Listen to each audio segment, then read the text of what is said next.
Today we're gonna make simple, fresh tomato sauce. I wanted a recipe that was super easy and no waste. This is that sauce. So I'm gonna start out by smashing some garlic.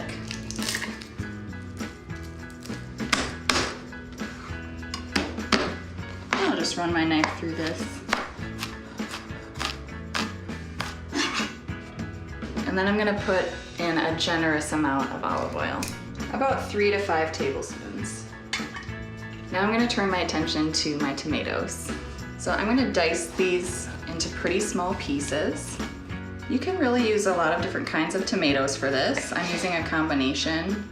The only kind of tomato I would suggest avoiding would be the really small kinds, like a cherry or grape tomato.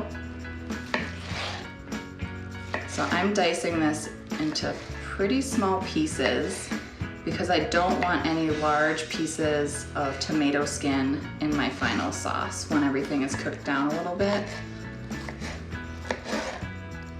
About 6 medium-sized tomatoes works well for this recipe. This recipe is really meant for tomatoes when they're in peak season. Supermarket tomatoes in January will not do. A sharp serrated knife works best for this. Okay, now I'm gonna turn the heat on my pan. Got this over medium heat, and I just wanna saute the garlic until it starts to become fragrant.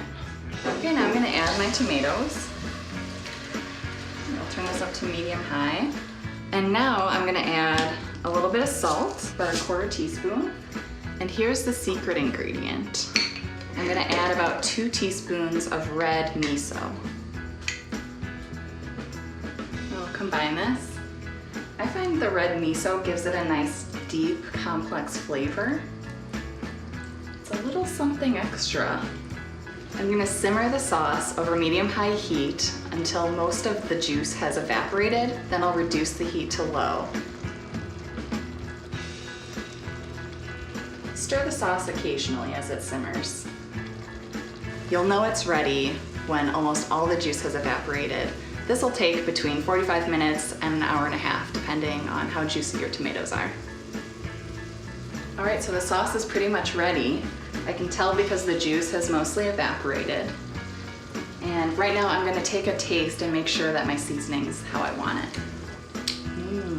It's really good. I'm just gonna add a pinch more of salt.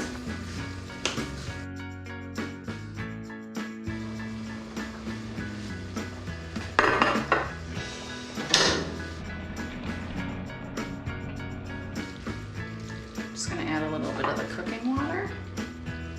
The cooking water will help the sauce stick to the pasta and really help it all come together. At this point, you could also throw in a little sliced basil. That would be a really nice touch. Today, we're just going simple, simple, simple.